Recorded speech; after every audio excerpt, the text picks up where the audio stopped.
Welcome back everyone, this is TTS Daily, I'm Yi. This is the new year 2025 and today's stories are all kind of grim and trigger warning for most of the stories. Our first story, on New Year's Day early morning at 3:15 am in United States, New Orleans, a truck drove into a crowd at 3:15 am, unaliving at least 10 people and injuring over 35 others. The attack occurred at the intersection of Canal and Bourbon Street in the French Quarter. The suspect, described as wearing full military gear, was unalive in a physical confrontation with police. 2 police officers were but are stable. Emergency services took the injured to 5 different hospitals. The suspect was intent on causing as much damage as possible, according to police. FBI initially stated it was not a terrorist event, but later began investigating it as an act of terror. A suspected improvised explosive device was also found and its viability is being assessed. Eyewitness described the truck crashing through a barricade and the subsequent armed confrontation with police. People were seen running, yelling, and some locations like a nightclub went into lockdown. This incident happened shortly before the Sugar Bowl, with heavy policing due to expected crowds. New Orleans had previous incidents of violence during public celebrations.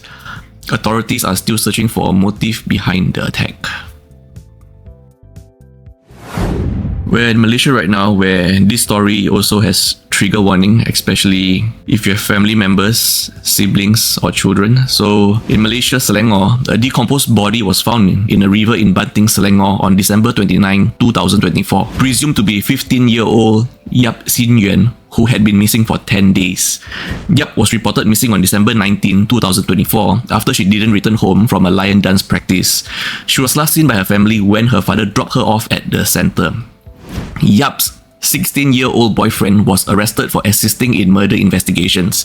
Initially, he denied involvement but later confessed to disposing of her body in the river with help from his family.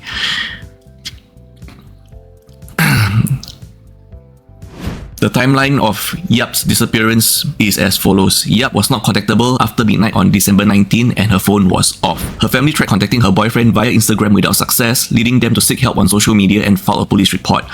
The boyfriend claimed Yap left his house after they argued, but discrepancies in his stories and CCTV evidence raised suspicions. Police found the body after a tip-off on December 28.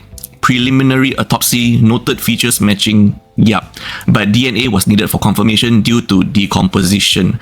The boyfriend, his brother, and father were arrested on December 29. The boyfriend confessed during questioning that they consumed drinks leading to Yap's death, and he panicked, leading to the body disposal.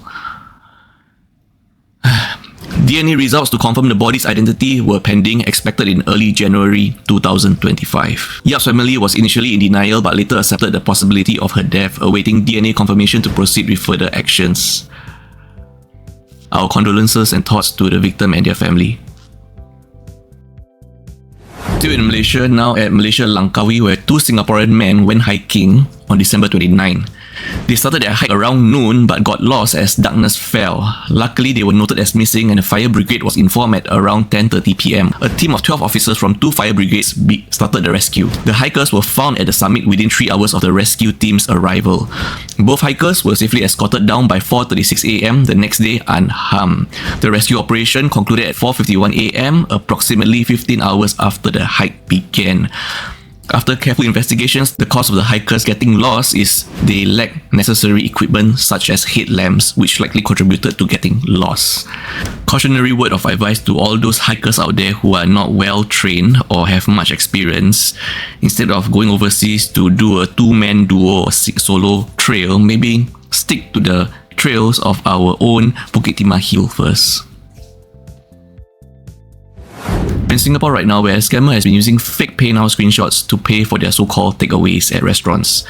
We have covered this story before and the similarities are alarming. So, the first incident happened on July 6, 2024, where a woman at Rang Mama in Katong Square used a fake PayNow screenshot to scam $196.20. The scam wasn't noticed until a weekly sales check revealed the transaction never went through. The second incident just happened on December 28, 2024, where the same woman attempted another scam at the same restaurant, this time for $138.10. This time, the staff caught the fake screenshot in time and the woman paid with a credit card instead.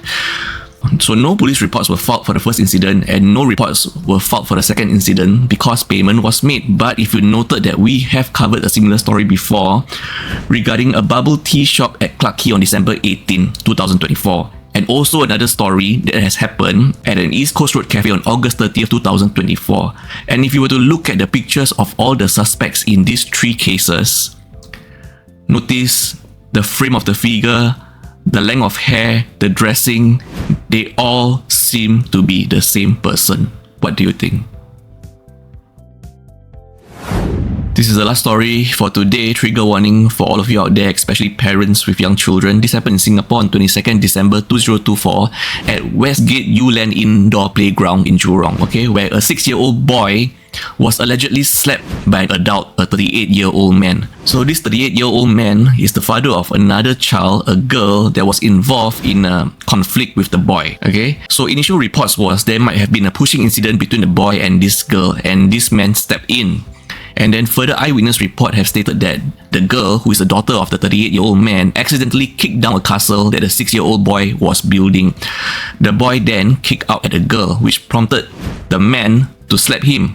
The slap was witnessed by others, including a friend of the boy's mother. The boy was visibly upset with a red mark on his face and crying non-stop, indicating, physical injury. The boy was taken to the hospital where he was found to be physically okay but emotionally affected. The aftermath of this incident was that due to his very, very young age, only 6 years old, the boy has now become much, much more reserved, suffers from nightmares, and shows signs of ongoing trauma. The boy's mother initially apologized to the 38-year-old man as he approached her to complain of, this incident. That was before she learned that her son was slapped and she started confronting the man. The man denied the act initially, but CCTV footage confirms the incident. Police were called and the man were arrested for causing hurt with enhanced penalties due to the age of the victim. Investigations by police are ongoing.